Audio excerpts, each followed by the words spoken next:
सम्मानीय उपस्थित सज्जनों, माननीय मातृशक्ति भाइयों बहनों,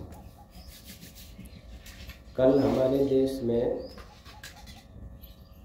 नया संवत्सर के रूप में मनाया गया था। चैत्र शुक्ला प्रतिपदा को हमारा सृष्टि संवत बदलता है और महाराज विक्रमादित्य के हिसाब से भी विक्रमी संवत्सर भी हमारा बदल जाता है। तो कल का जो दिन था वो नव संवत्सर के रूप में हिंदू लोग मनाते हैं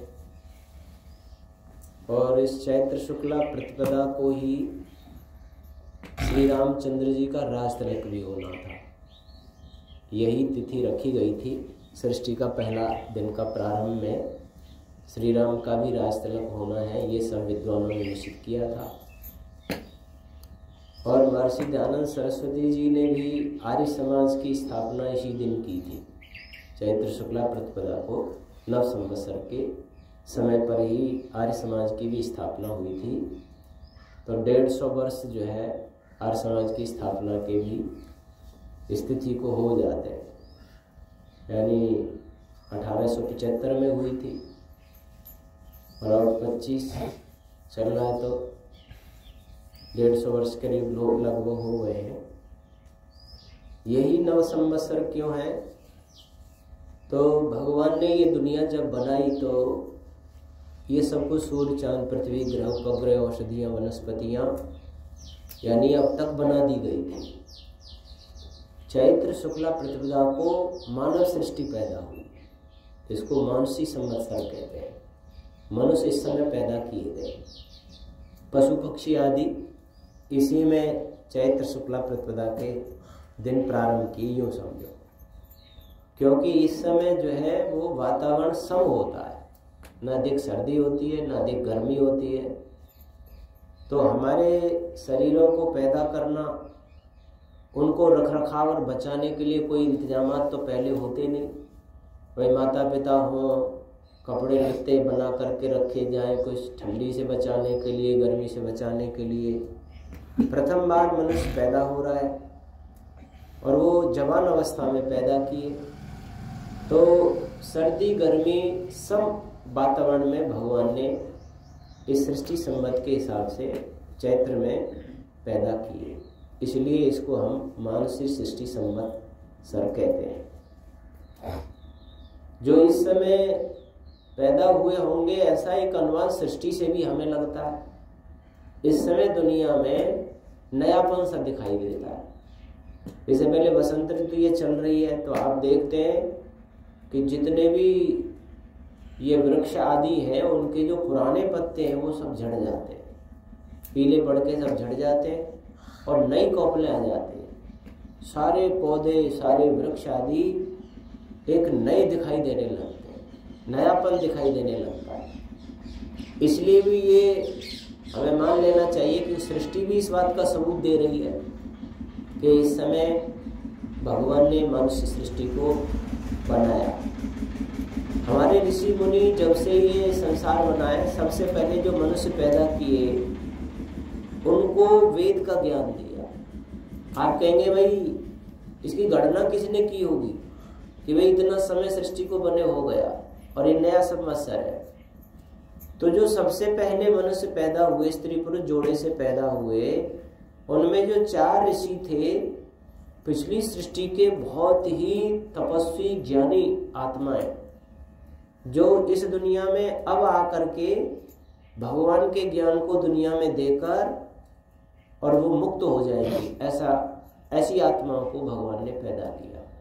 अमैथुनी सृष्टि में साधारण आत्माएं पैदा नहीं होती, बहुत ज्ञानी आत्माएं पैदा होती है, धार्मिक ब्राह्मण वृत्ति की आत्माएं पैदा होती है।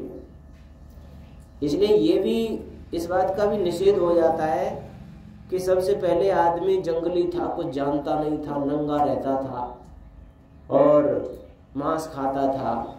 ये सब बात बेकार की है। सबसे पहले जो भगवान ने पैदा किए आज के मनुष्यों से सबसे ज्यादा ज्ञानी थे। यानी महर्षि दयानंद सरस्वती जी भी ये लिखते हैं, कणाद जैमिनी कपिल आदि जो भी ऋषि हुए महाभारत से पहले, उनसे भी ज्यादा ज्ञानी थे वो, अग्निवायु आदित्य अंगरा। उनको सारी जो है ना मनुष्य जीवन के लिए आवश्यक जो ज्ञान था वो भगवान ने पूरा का पूरा दिया हुआ था। इसलिए ना वो जंगली थे, ना वो मांस खाते थे, वो जो है कंदमूल फल खाते थे। अब आप वैसे भी देख सकते हो, भगवान ने पहले कंदमूल फल उगा दिए, पके पके फल सृष्टि में लग रहे हैं और मनुष्य पैदा हो गए और भूख लग रही है उनको। तो मांस खाना सरल है कि फल खाना सरल है? मतलब मांस को खाएंगे, उसके लिए फाड़ने फोड़ने के लिए भी औजार चाहिए, ऐसे हाथ भी नहीं है, दांत भी नहीं है मनुष्य के पास में। जो कुत्ते आदि शेर आदि के पास दांत भी ऐसे हैं जो मांस में गाड़ के खा सकते हैं, मनुष्य के पास सौदा ही नहीं मांस खाने का, फल खाने का है। जो फल दुनिया में लग रहे हैं और वहां भगवान ने पैदा किया, तो पहले फल खाएंगे। और वो ज्ञानी थे, हमें फल खाने का आदेश है। भाई शेर का बच्चा पैदा होते ही मांस खाता है, वो फल थोड़ी खाता है, उसके लिए भगवान ने वही स्वभाव दिया है। और मनुष्य का बच्चा सबसे पहले माँ का दूध पीता है, उसको मांस खिलाने को दो, अंडा दो तो खाएगा क्या? वो तो माँ का दूध पिएगा, दूध से पेट भरता है उसका, आगे चल के फल खाएगा, मांस को छुएगा ही नहीं। तो कहने का मतलब भगवान ने इसी समय सृष्टि, मनुष्य सृष्टि पैदा की। उससे गणना करते हुए ऋषि मुनि लोग आ रहे हैं, 1,96,08,53,126वां वर्ष प्रारंभ हो गए। 25 वर्ष निकल गए, 26वां वर्ष प्रारंभ हो गया। बहुत से लोग ये कहते हैं नव वर्ष आपके लिए मंगलमय हो, पर मैं ये सोचा करता हूँ कि ये आने वाला जो वर्ष है वो आपके लिए मंगलमय हो। नव वर्ष आदि या ऋतुएं या संवत्सर या महीने या पक्ष या घंटे घड़ी दिन रात, एक समय आंकड़ा, समय को बांधने के व्यवस्थाएं हैं। समय जो है वो हमेशा एक रस रहता है, समय ना शुभ होता है ना अशुभ होता है।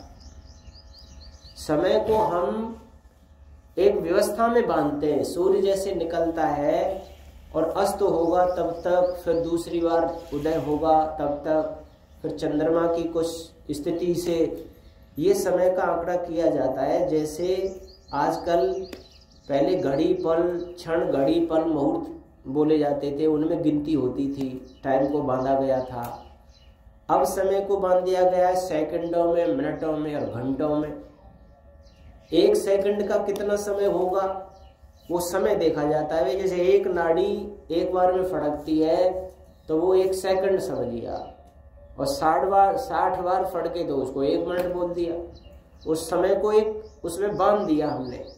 फिर 1 मिनट से ऐसे 60 मिनट को घंटे में बांध दिया, और ऐसे फिर 24 घंटे को रात दिन में बांध दिया, 12 घंटे को दिन में, 12 घंटे को रात्रि में बांध दिया। फिर सप्ताह बांध दिया हमने सप्ताह में। ऐसे ही सृष्टि के प्रारंभ से लेकर काल गणना का ये समय को बांधने की व्यवस्था है। ये संसार एक जो है ना, ये जो चतुर्युगी चल रही है, अभी कलयुग चल रहा है, इसको 4,32,000 वर्ष की समय का माना गया है। इससे दूना होता है वो द्वापर होता है, उससे तिगुना त्रेता होता है, और उससे चौगुना सतयुग होता है। इसको एक चतुर्युगी कहते हैं। और ऐसी 71 चतुर्युगियों का एक मनमंत्र होता है, और ऐसे 14 मनमंत्र की एक सृष्टि होती है। अभी 6वां मनमंत्र की ये 28वीं चतुर्युगी चल रही है, यानी कि 6 मनमंत्र बीत चुके हैं। 6 मनमंत्र का मतलब है 71 चतुर्युगी गुणा 6, इतने सतयुग, इतने कलयुग, इतने द्वापर त्रेता ये बीत चुके हैं। ये 28वीं चल रही है। जैसे कितने रविवार बीत चुके हैं आपकी जिंदगी में, बताओ कितने रविवार बीत चुके हैं? हर बार, हर सप्ताह के बाद रविवार आप हमारी जिंदगी में आता है, फिर सोमवार आता है, मंगलवार आता है। ऐसे ही हर बार सतयुग आता है, ऐसे ही त्रेता आता है, द्वापर आता है, कलयुग आता है। कोई ये कि भाई कलयुग में तो पाप होते हैं, ये बिल्कुल अविद्या है। समय के अनुसार पाप और पुण्य का कोई मतलब नहीं है कि समय गलत कराता हो या समय अच्छा कराता हो। हाँ, इतना है समय का, जैसे प्रातः काल उषा वेला जो होती है उसमें चंद्रमा अपनी रात भर शीतलता छोड़ के जाता है, न कोई ध्वनि प्रदूषण होता है, न कोई वायु प्रदूषण होता है। उस समय का जो वातावरण होता है वो हमारे लिए सतोगुणी होता है। और जब सूर्य तेज निकल आता है तो सृष्टि में गर्मी बढ़ जाती है, ऊष्मा बढ़ जाती है, तो उससे हमें थोड़ी सी छाया की या उसकी जरूरत होती है। थोड़ा रजोगुणी जो है ना समय हो जाता है। फिर शाम को सूर्य ढल जाता है तो फिर थोड़ी शांति आ जाती है। ऐसे तो रोजाना होगा, परंतु ये समय खराब है और ये समय सही है, ये शुभ है ये अशुभ है, ऐसा कभी समय से नहीं होता है। यानी कि समय को तो बांधने के लिए ये नाम दिए गए, केवल नाम दिए गए, कलयुग आदि, द्वापर आदि, त्रेता आदि। सतयुग में अच्छा ही अच्छा होता है, कलयुग में बुरा ही बुरा होगा, ऐसा कहीं भी विधान नहीं है। ऐसा नहीं होता है। सतयुग में भी अच्छे बुरे कर्म होते हैं, त्रेता में भी होते हैं, द्वापर में भी होते हैं, कलयुग में भी होते हैं। हमारे बचपन में, थोड़ा बड़ी उम्र में भी कुछ अच्छे बुरे होते हैं, हमें महसूस नहीं होता। जवानी में भी होते हैं, बुढ़ापे में भी होते हैं, हर उम्र में भी होते हैं। लेकिन हमारा शुभ हो उसके लिए क्या करना पड़ता है? शुभ कर्म ही करने पड़ते हैं। ये नव संवत्सर आपके लिए मंगलमय हो, ऐसा कहने से मंगलमय नहीं होगा कि हमारी साल भर बिल्कुल खुशियों से बीतेगी। खुशियों से बीतने के लिए आपको इस साल पवित्र कार्य करने होंगे। आपको संध्या करनी होगी, हवन करना होगा, दान पुण्य करने होंगे, बड़ों की सेवा करनी होगी, सत्य बोलना होगा, धर्म पर चलना होगा, पवित्र आचरण करना होगा, स्वाध्याय सत्संग करना होगा, अच्छे अच्छे काम। आप ऐसा सोच तो सकते हो कि भाई मैं अब तक या साल तक मैंने अच्छे काम किए नहीं, पर अब मैं व्रत लेता हूँ, अब इस साल में अच्छे अच्छे काम करूँगा। अच्छे काम करेंगे आप तो आपके लिए ये वर्ष मंगलमय हो जाएगा। और आपने केवल ये मान लिया कि ये अगला संवत्सर मेरे लिए मंगलमय हो और काम वही ढर्रे के चल रहे हैं। पहले असत्य भी बोला जा रहा है, कोई अच्छे काम भी नहीं किए जा रहे, झूठ छल कपट मिलावट बेईमानी धोखाधड़ी वो भी सब चल रहे हैं। तो समय आपके लिए कहने मात्र से मंगलमय नहीं हो सकता है। इसीलिए हमें इसको केवल काल गणना के नाम, काल गणना का समय बांध करके हमें याद रहे कि अमुक समय में, अमुक तिथि में, बार में, नक्षत्र में हमने ये काम किया था, ऐसा समझने के लिए इनकी एक नापतोल बनाई गई है। बाकी समय एक रस रहता है, समय एक रस रहता है। समय का मतलब समय भी नित्य है, जैसे ईश्वर नित्य है ना। दिशा, काल और आकाश ये नित्य माने गए हैं। समय सृष्टि प्रलय हो जाती है तब भी रहता है, दिशाएं तब भी रहती हैं, आकाश तब भी रहता है। आकाश कभी नष्ट नहीं होता है। 5 भूतों में 4 भूत नष्ट हो जाते हैं, अग्नि नष्ट हो जाएगी, पृथ्वी नष्ट हो जाएगी, जल हो जाएगा, आकाश नहीं होगा। आकाश मीन्स अवकाश, जो जिसमें सारी पृथ्वी के कण और वो परमाणु विद्यमान है। ऐसे ही दिशा और काल, समय भी नित्य होता है, एक रस होता है। इसको ऋतुओं में हमने कैसे देखा है? सूर्य की किरणें जब सीधी पृथ्वी पर पड़ती है तो ग्रीष्म काल होता है, अधिक गर्मी होती है। जब तिरछी हो जाती हैं सूर्य की किरणें हमारे पर तिरछी हो जाती हैं तो शीतकाल आ जाता है, क्योंकि उसकी किरणें तेज नहीं पड़ पाती हैं, थोड़ा तिरछी होकर के पड़ती हैं तो सर्दी बढ़ जाती है। और जब गर्मी से तपन हो जाती है पृथ्वी पर तो ऊष्मा वाष्प बन करके जल ऊपर उड़ जाता है, उसके बाद वर्षा आ जाती है। ये हमने ऋतुओं को भी इस सूर्य और इनके द्वारा ही इनका परिवर्तन होता है। बाकी समय से, काल से कोई इनका संबंध नहीं है। काल किसी के लिए शुभ और अशुभ नहीं होता। इसलिए बहुत से लोग शुभ घड़ी मुहूर्त में विवाह शादी आदि ये खोज करवाते हैं कि फलाने कौन सा समय शुभ है जिसमें हम ये काम करें। सभी समय शुभ होते हैं, अशुभ कुछ नहीं होता।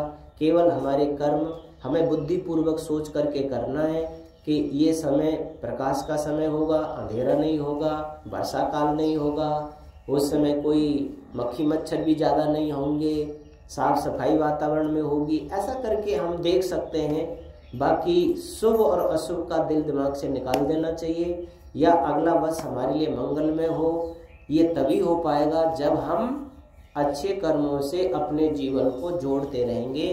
तो ऐसा सोच करके हम अवश्य एक प्रतिज्ञा ले सकते हैं। अब तक जो बीत गई उम्र, जो बीत गई भाई, वर्षों वर्षों हमारे बीत गए, अब अगले वर्ष से हम अच्छे कामों में अपने जीवन को लगाएंगे। और ऐसा भी न समझें कि हमारी उम्र बढ़ रही है, ऐसा सोचें कि देखो मेरे जैसे कि भाई 59-60 खत्म हो गए, 59 साल मेरे व्यर्थ में चले गए, अब मुझे अगले वर्ष अगले जीवन को, समय को और ज़्यादा सदुपयोग करना है, आत्म कल्याण के उसमें लगाना है। अब तक जो निकल गया जो निकल गया, अब मैं जो है ना अच्छे कार्यों से वंचित अपने को नहीं करूँगा, गलत कार्यों में नहीं लगाऊंगा। ऐसी हम कोई प्रतिज्ञा व्रत इस समय लेकर के तो चल सकते हैं। बाकी हिंदुओं का नहीं, सारी सृष्टि जो पृथ्वी पर जितने लोग हैं, ऐसा नहीं कि हिंदुओं का ही नववर्ष है, ईसाइयों का, मुसलमानों का, जैनी, कुरानी, पुरानी, कि वो सभी ईश्वर की ही संतान है। वो माने अपना ईश्वर अलग, वो अपनी भूमि अलग मान लें, अपना अलग धर्म ग्रंथ मान ले, वो बात अलग है, लेकिन उसी परमात्मा के जो हम पैदा है, वही हिंदू, मुसलमान, ईसाई, जैनी पैदा है, उनके लिए वही समय भगवान ने बनाया, वही पृथ्वी बनाई है, वही कंदमूल फल बनाए, बराबर है। लेकिन मनुष्य यहाँ आकर के ऐसे भेद कर लेता है, बंटवारा कर लेता है ईश्वर में, धर्म में, भूमियों में। बाकी सब भूमि भगवान की है, सब समय भगवान के हैं, सब मनुष्य आत्माएं भगवान की है, कोई उस ईश्वर से अलग नहीं है। ऐसा अगर हम लोग आज के समय देख लें तो इस हम एक ही ईश्वर की संतान है और एक जैसा व्यवहार करना है, तो हमारे जीवन में पवित्रता, शुद्धता आएगी और प्रेम बढ़ेगा, स्वार्थ बढ़ेगा, आनंद बढ़ेगा। ओम शांति।